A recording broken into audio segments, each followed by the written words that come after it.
할렐루야. 주님의 은혜가 오늘도 여러분의 삶 가운데 가득하시기를 주의 이름으로 축원을 드립니다.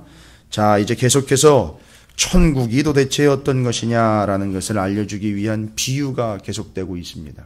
첫 번째 비유는 우리의 마음이 밭과 같다라고 해서 그 각각 상태가 다른 여러 밭들에 대한 이야기가 나왔고, 그것은 우리들이 마음밭이 어떻게 준비되었느냐에 따라서 씨앗이 떨어져서 결실을 맺느냐 못 맺느냐 결론으로 났습니다. 그래서 우리는 좋은 밭으로 마음밭이 옥토가 되어서 준비되어야 된다는 것. 근데 그 마음 우리가 스스로 추스리기가 참 힘들죠.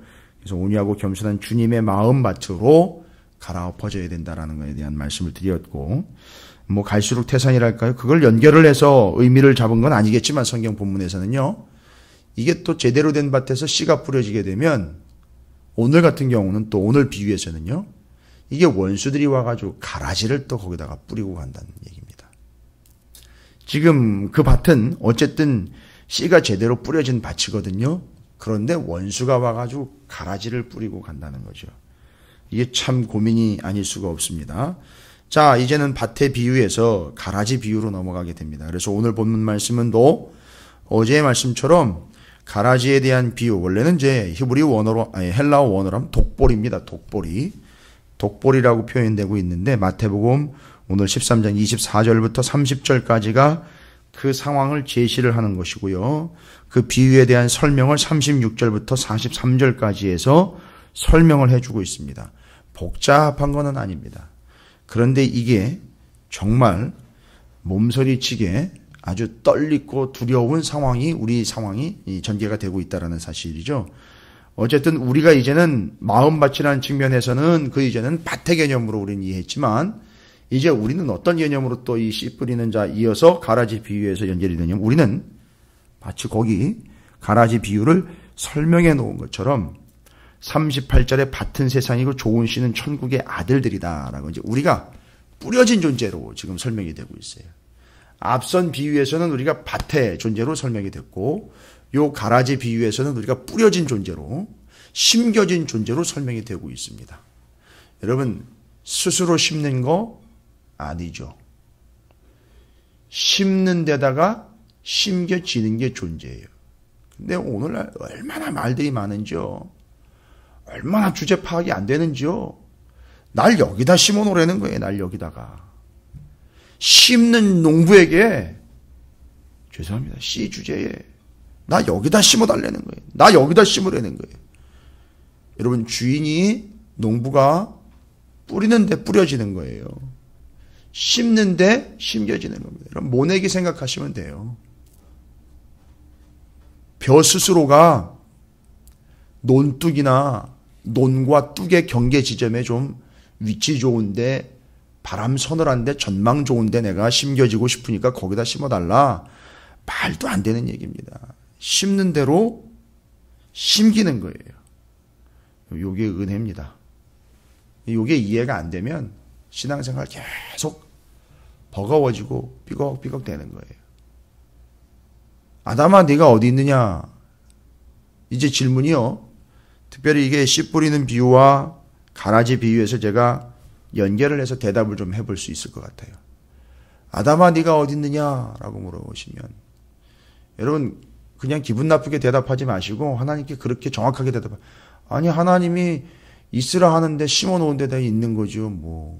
이렇게 대답이 나와야 돼요. 원래는. 네가 어디 있는 거냐? 그러면, 아니, 제가 심기어지고 싶은데 제가 가서 심겨진 게 아니잖아요. 하나님이 심어 놓으신데, 하나님이 거기 갖다 놓으신데 제가 있는 거죠. 어디 있겠습니까? 요 대답하면 하나님이, 오케이, 그래, 바로 너다. 그게 어디였느냐 하면 바울이 이야기할 때 예수 그리스도 안에 있지 않습니까? 하나님, 이렇게 대답이 나오는 거예요. 여러분, 이게 은혜라는 겁니다. 심어 놓으신 그 자리에 있는 게 어디 있어야 되느냐? 주님이 심어 놓은 그 자리에 있는 거예요. 다른 데 있는 게 아니라 그 자리요. 그게 주님 아니고 그게 은혜 아래라는 얘기입니다. 그래서 또 비유를 들자면, 농부가 심어 놓고요, 비료를 뿌리면요, 표현상은 그렇지만 비료를 쭉 뿌리면요, 그 벼는 또 비료 아래에 있는 거예요. 그걸 또 뿌리는 대로 받는 거예요. 그게 은혜예요. 약을 만약에 친다면요, 뿌려지는 약 아래에 있는 거예요.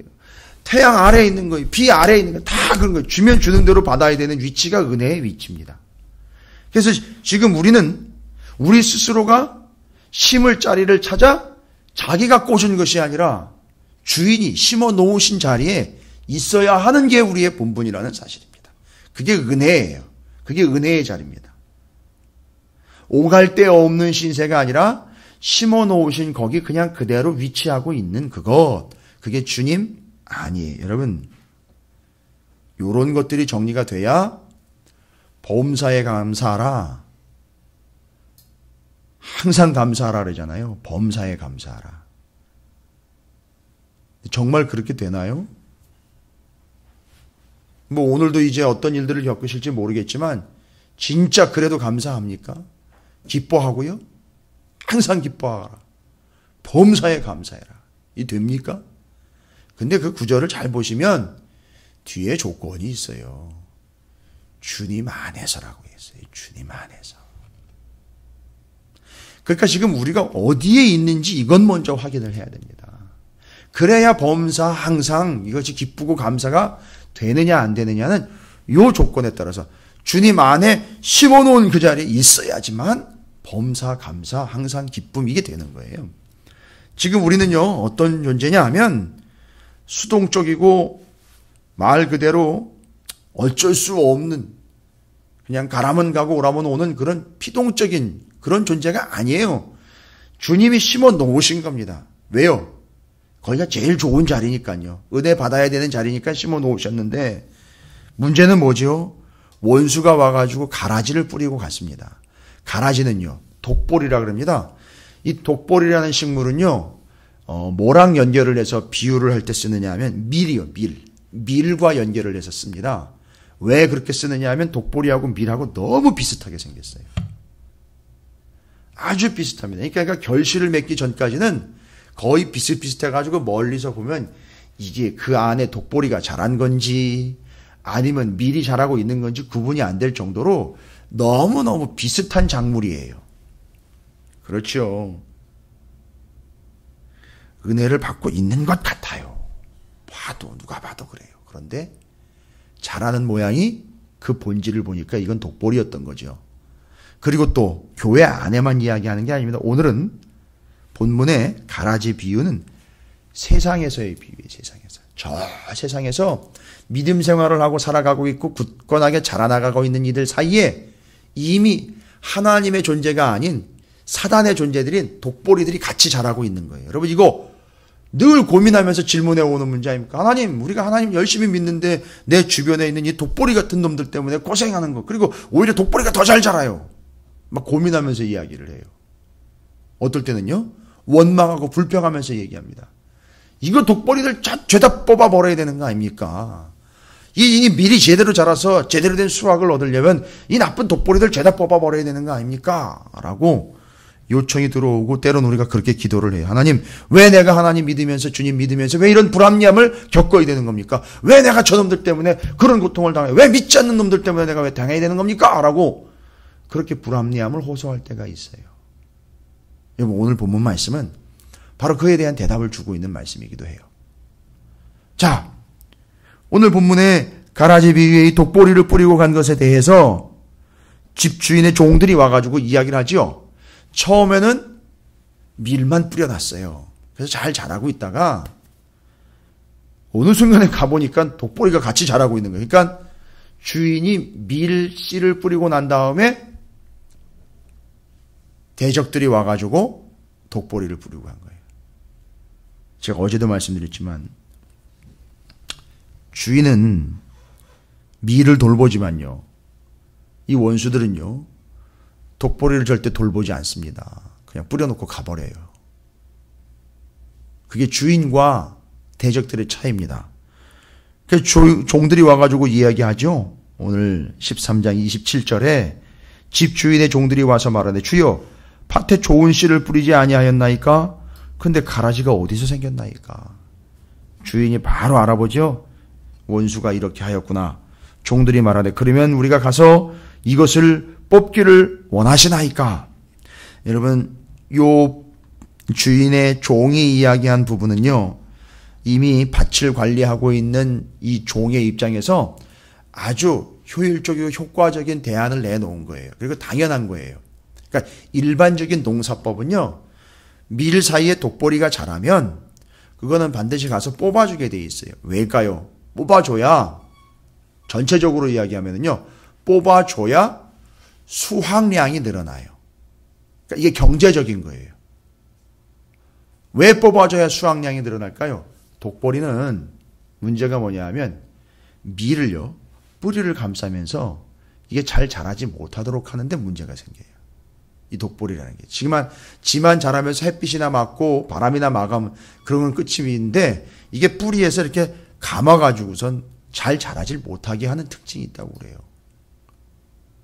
아예 다 퍼가지고 죽여버리는 건 아니지만 얽히고 설켜가지고 이게 쉽지가 않은 거죠. 그래서 더 자라기 전에 제대로 발견이 되면 바로 팍팍 뽑아주는 게 이제 이게 경제성 원리에 맞는 거예요.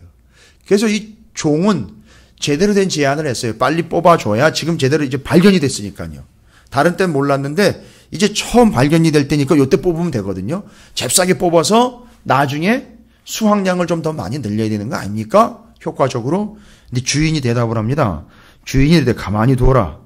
가라지를 뽑다가 곡식까지 뽑을까? 염려하느라. 왜일까요? 바로 이 독보리가 원래 이 곡식 밀의 뿌리까지 다 감아오면서 그런 아주 소위 말하면 정말 아주 사악한 전법을 쓰고 있기 때문에 주인의 이야기는 뭐지요? 이 세상에서 만약에 네가 불평하는 것처럼 저 악한 존재들의 악을 제거하기 위해서 그들을 제거한다면 문제는 뭐죠? 보기에는 좋을 수 있고 문제는 해결될 수 있다 하지만 독보리와 밀의 관계에서 이야기하면 그 독보리 뽑다가 밀을 뽑아버릴 수밖에 없다는 거예요. 이게 얽혀 있기 때문에. 그래서 주님은요, 주인은 뭘 생각하는 겁니까? 수확량 생각하지 말아라. 세상이 이야기하고 있는 것. 그러니까 지금 이야기는요, 이 가라지 비유는 세상에 믿는 자들과 믿지 않는 자들이 같이 섞여서 악한 자들이 같이 살아가고 있는데, 악한 자들 제거한다고 하나님의 심판에 불을 들면 하나님의 백성들까지 다치게 되어 있다는 게 그 원리입니다. 그러니까 주인이 뭐라고 얘기합니까? 수확량을 생각을 해서 종이 제안을 한 그 제안에 대해서 대답을 합니다. 아서라 둬라. 일단 내 관심은 수확량을 늘리는 데 관심이 있는 게 아니라 그거 한 줄기 한 줄기 건전한 밀이 제대로 자라는 게 내 목표니까 상처받지 않고 망가지지 않도록 그거 한 포기 한 포기를 집중하고 계신다는 거예요. 이게 주인의 마음입니다. 여러분, 이게 얼마나 은혜고 감사한지 여러분 생각해 보십시오. 말 같아서는, 생각 같아서는요, 쭉쭉 뽑아내는 거예요. 옛날에 저희가 청년들 데리고 수련회 가가지고서 농화를 할 때 이놈들이 이게 벼하고 이 피하고를 구분을 못하니까 벼를 엄청 뽑아버렸어요. 그래가지고 그 이장님 논이었는데 이장님이 얘기도 못하고 화는 나가지고 다음부터 나오지 말라고 그래가지고 제가 너무 난감했던 적이 있는데 그런 수준이 아니잖아요. 그거 뽑다가 말 그대로 그 농부의 마음처럼 그거 벼 하나하나가 얼마나 소중한데요. 물론 수확량도 생각은 하겠지만 나중에 수확량 생각하면 뭐 지금 하나 뽑혀진 거 별거 아니, 이제 자라고 있는 벼를 보면 그거 하나 뽑혀진 거 너무너무 마음이 아픈 거예요. 주인이 둬라. 아서라 그냥 둬라. 그거 괜히 뽑다가 정말 건전한 밀 뿌리 하나라도 제대로 그냥 건드려 놓으면 수확량의 문제가 아니라 그 밀이 한 포기가 넘어질 수 있기 때문에 둬라. 여러분, 이 마음을 읽으셔야 돼요. 이 마음이요. 이 하나님의 마음이요. 그리고 언제까지 둬야 되는 거죠? 그러면 이제 종도 알아먹는 거예요. 언제까지 둬야 되는 겁니까? 묻지 않아요. 추수 때까지 둬라. 추수 때까지. 이건 뭘 얘기하는 걸까요? 계속해서 오늘 본문에서도요, 24절부터 30절까지 쭉 나오고 그 비유에 대한 설명이 36절부터 43절까지 나올 때 30절에 추수 때까지. 그리고 또 뒤에 설명할 때도요. 39절, 40절이 추수 때. 그러니까 지금 이 세상에는요. 누구와 누가 섞여 있다고요? 믿는 자들과 사탄이 뿌려놓은 악한 자들이 섞여 있다는 거죠.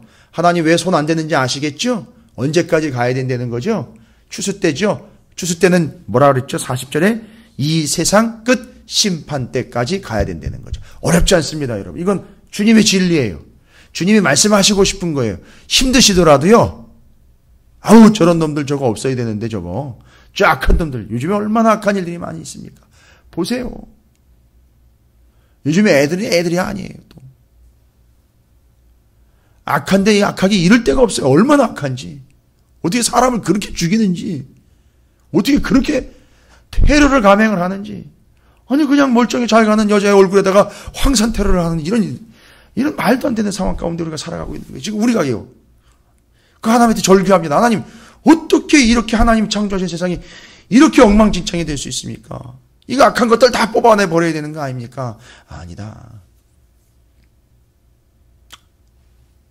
또 우리는 또 너무너무 또 우리 스스로는 잘하는 것처럼 하나님 앞에 대될 수도 있지만 또 그런 기준으로 만약에 접근하다 보면 우리도 또 날카롭게 적용하면 우리도 멀쩡할 수 없죠. 마찬가지죠. 그러니까 주님이 주인이 이야기하는 거죠. 세상 끝날에 다 드러날 테니까 걱정하지 말아라. 그러고 보니까 악한 것을 뽑아버리지 않는 것이 악한 것 그것 독보리를 위하는 게 아니라 정말 위하고 있는 것은 그 밀, 제대로 된 건전한 밀 한 포기 한 포기를 지금 주인이 배려하고 있고 생각하고 있고 염려하고 있고 의식하고 있다는 거예요. 그래서 독보리를 뽑지 않는 건 독보리를 생각하는 것이 아니라 밀을 생각하기 때문이다라는 거죠. 여러분 그렇게 생각하시면 됩니다. 지금 원리는 거죠. 그리고 언제까지요? 언제까지 그런 불합리함 속에서 살아가야 되는 겁니까? 근데 불합리함이 아니죠. 하나님의 뜻이죠. 마지막 때까지 가셔야 돼요. 그런데 마지막 때 얘기를 해요. 마지막 때. 인자가 41절이죠. 이거 비유 이제 설명해 주는 부분. 인자가 그 천사들을 보내리니 그들이 나라에서 모든 넘어지게 하는 것과 또 불법을 행하는 자들을 거두어 내어. 그렇죠. 싹 거두어 갑니다. 이제 거두는 거 이제 마지막 때가 왔죠. 세상 끝이 왔죠. 그리고 넘어지게 하는 것 또 불법을 행하는 자들을 거두어내서 어디다 던져넣죠? 풀무불에 던져넣으니 거기서 울며 이를 갈게 되리라. 이건 마지막 때 얘기예요. 근데 우리는 뭘 요구하고 있죠? 지금 좀 이런 일이 일어났으면 좋겠다라는 거 아닙니까? 그게 아니라는 거예요. 그럼 네가 다쳐. 너를 위함이다 라고 말씀하시면서 마지막 때에는 그 독보리들을 뽑아서 풀무불에 던져놓게 되고 그 다음에는요 43절에 그때의 의인들은요 끝까지 그걸 견디면서 이겨갔던 그 의인들, 그 밀, 소위 말하면 밀, 그들은 어떻게 된죠? 타작을 해가지고 어떻게 됩니까? 잘 거두어 들여서 말리게 되잖아요. 이거 우리나라 농사 현상과 좀 여러분이 연결을 해서 이해하시면 참 좋아요. 그래서 거두어 들여서 독보리는 태워버립니다. 그렇죠? 불로 태웁니다.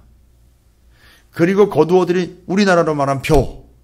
여러분 이제 수확 끝난 들판 보셨죠? 다 거두어들인 거. 물론 때로는 그게 문제가 되기도 하지만 얼마나 풍성한지 벼 다 털어가지고 어떻게 하죠? 가만히 깔고 옛날에 그렇게 했잖아요. 벼를 말리잖아요. 쫙 펼쳐놓고 아주 누런 그 근빛 벼 나다들 쫙 요즘도 그렇게 하지 않습니까? 펴가지고선 물론 이제 도로에다가 해놓는 바람에 위험성이 있지만 쫙 펴가지고 어떻게 하죠? 빛을 받게 하잖아요. 그런데 추수 때 한쪽에서는요, 그 가라지는요, 불에 태워지는 신세가 되고 하나는 빛을 받게 되는 거예요. 요게 결과라는 겁니다. 그러니까 우리는 지금 현재 이런 불합리함 속에서 원망도 할 수 있고 아픔을 호소할 수도 있지만 마지막 때에는 거두어들여서 너희는 불에 그 빛에 태워지는 존재가 아니라 그 빛에 드러나는 존재가 되어 빛을 받는 존재가 될 것이고, 한쪽의 가라지들은 그 불에 태워져서 사라지는 존재가 될 것이다 라는 걸 이야기하는 겁니다. 그래서 43절의 말씀이 이제 의미상으로는 그렇습니다. 그때 의인들은 자기 아버지 나라에서 해같이 빛나리라. 귀 있는 자는 들으라 라고 말씀을 하십니다. 해같이 빛난다는 얘기는요, 자기가 빛이 되는 게 아니라 빛을 받는다는 얘기잖아요. 하나님의 영광의 빛을 받아서 그걸 반사해내는 존재가 되는 거니까. 마치 이 잘 거두어들인 그 나달이 빛을 받아가지고 바싹 말라져서 아주 실한 쌀이 되어가는 과정처럼 여기도 마지막 때는 그렇게 될 것이다. 그러니까 여러분, 우리가 지금 이 가라지 비유를 통해서 말씀하려고 하는 것, 바로 하나님은 그 건전한 밀 한 포기 한 포기에 관심을 갖고 있다라는 것. 불합리하고 어려운 속에서 여러분이 힘들고 고통스러울 수 있지만 반드시 그 마지막 때가 온다라는 사실 잊지 마시고, 마지막 때 우리는 불에 태워지는 존재가 아니라 빛에 드러나는, 빛을 받는 존재가 될 거라는 사실을 기대하시면서 순수한 알곡과 풍성한 알곡이 되어 익어져가고 여물어져가는 중에 있다라는 사실을 좀 소망을 가지시고, 마지막 때까지 끝까지 믿음을 지켜내시고 그 건전한 밀 한 포기가 상하지 아니하도록 지켜주시는 하나님의 마음을 이 비유를 통해서 여러분이 읽으신다면 더 이상 바랄 게 없습니다. 악을 제거하시기 원하시는 하나님의 마음 이미 드러났어요. 그러나 누굴 더 아끼시기 때문에요, 밀 한 포기, 건전한 성도 하나하나, 하나님의 백성 하나하나를 더 아끼시기 때문에 그들을 건들지 않기 위하여 주님은 마지막 때까지 기다려달라는 거죠. 그러나 그걸요, 눈 떼고선 다른 데 가 있다가 추수 때만 오는 분이 아니잖아요. 농부는요, 늘 지켜보고 있잖아요. 걱정하지 마시고 염려하지 마시고 끝까지 그 한 포기에 관심 갖고 결실 맺기를 원하시는 그 농부인 우리 아버지의 마음을 여러분이 이해하시며 끝까지, 이 세상이 좀 불합리해요. 악들이 너무 횡행합니다. 심지어는 교회와 성도들을 향해 공격도 서슴지 않습니다. 그렇더라도 이거 다 제거해 주시고 이거 싹 거두어 가달라고, 그게 아니라 이렇게 기도해야 되겠죠. 주님, 끝까지, 추수 때까지, 마지막 때까지 기도하면서 그 한 포기를 아끼시는 주님의 마음, 주인의 마음을 의지하면서 끝까지 믿음을 지켜가는 내 삶이 되게 해달라고 그렇게 기도하시는 것이 옳을 줄로 믿습니다. 그러니까 요즘 이단 중에 지들이 추수꾼이라고 나대는 인간들 있죠. 예, 걔는 뭔가 잘못된 거예요. 지금 추수꾼이 왔으면 지금이 마지막 때가 돼야 되는 거잖아요. 종말이 왔어야 되잖아요. 예, 그게 아니에요. 추수꾼은 마지막 때 주님이 가라지들과 알곡을 갈라낼 때, 그때 천사로 와서 그때 추수꾼이 갈라내는 거예요. 그리고 버려지고 태우고 빛 가운데 드러나고 햇빛을 받게 되고 영광을 받게 되는 그런 존재들로 나누게 되는. 여러분, 그때까지 이 사실을 믿으시고 주의 은혜, 주인의 사랑을 믿으시고 끝까지 믿음을 지켜가시는 여러분 모두가 되시기를 주님의 이름으로 축원을 드립니다.